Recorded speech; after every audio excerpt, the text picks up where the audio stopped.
All right, let's talk about something that's on a lot of people's minds.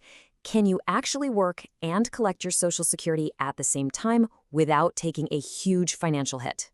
It's a major concern for so many, but guess what? There's some really good news coming in 2026, and it's something you're going to want to hear. So let's just dive right into the big question. Can you earn a paycheck and still get your full Social Security benefit? The answer isn't a simple yes or no.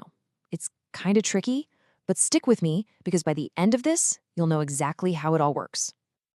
Right, so this is the part that trips everybody up. For certain people, in certain situations, earning money can actually shrink your Social Security check. But notice that word temporarily. And yeah, it can sound a little intimidating, but trust me, we're going to break it all down and make it super clear. Okay, let's get into the weeds a little bit. To really appreciate why 2026 is such good news, we've got to get on the same page about how things work right now. And it all comes down to something the Social Security Administration calls the earnings test. First things first, you have to know this one key term, full retirement age, or FRA. Think of it as your magic number, the age when you're entitled to 100% of your benefit. Now, it's not the same for everyone. It slides between 66 and 67 based on the year you were born. Seriously, this concept is the key to understanding all of this. And here is probably the biggest takeaway, the thing you absolutely need to remember. This whole earnings test thing, it only matters if you're working and collecting benefits before you hit your full retirement age. The moment you reach your FRA, boom, you can earn whatever you want. $1 million, $10 million, it doesn't matter. Your Social Security check is safe. Okay, so let's dig into the numbers for 2025. This is how it stands today. There are two different levels. If you're going to be under your FRA for the entire year, you can earn up to $23,400. For every $2 you make above that limit, they hold back $1 from your benefits. But if you'll actually hit your FRA sometime during 2025, that limit is way higher. Now, keep these numbers in your head, because they're the ones that are about to get a nice little boost. All right, you've got the background, you know the current rules, so now let's get to the part you've been waiting for. The good news. There's a really positive change on the horizon that's going to give you a lot more breathing room. It really is this simple, folks. The amount of money you can make before that earnings test kicks in is going up. What does that mean for you? Well, it means more flexibility to work and, let's be honest, more money staying right where it belongs, in your pocket. So let's put these numbers right next to each other and see the difference.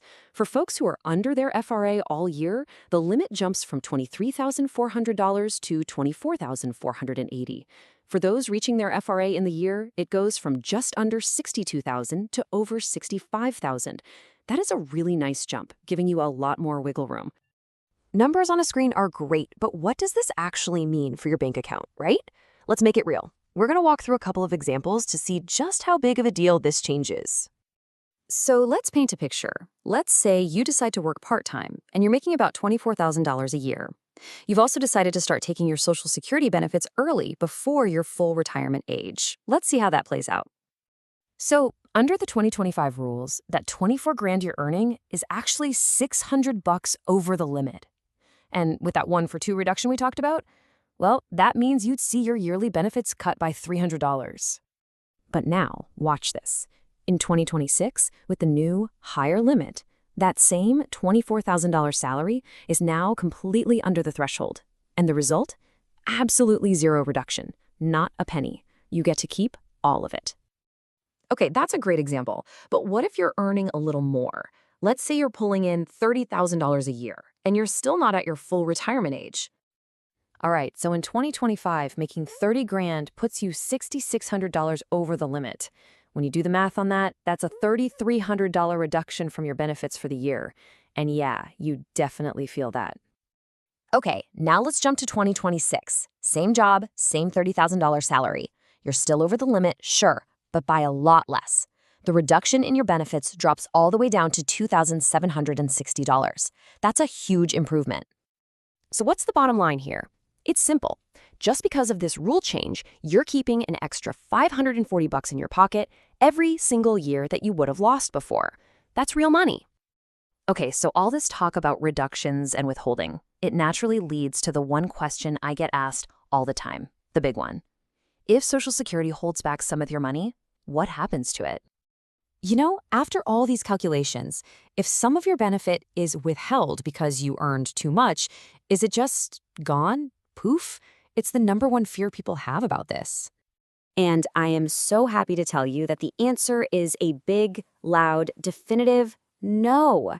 It is not gone forever. Phew, right? It's just a temporary withholding. And knowing that is a huge relief for so many people. So you're probably asking, okay, so how do I get it back? Well, the best part is you don't have to do a thing. It's totally automatic. The moment you hit your full retirement age, the Social Security Administration goes back and accounts for every dollar they withheld. Then they give you a permanent raise on your future monthly checks.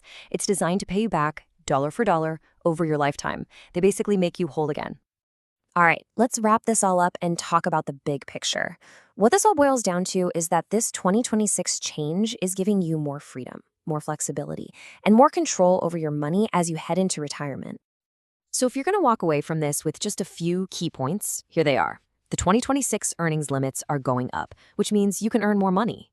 If your benefits do get reduced, remember, it's only temporary. And once you hit your full retirement age, the system automatically pays you back. It really is a win-win situation. And that really brings us to a final question for you to think about. Knowing you have this extra breathing room, this ability to earn a little more, how does this change your plan?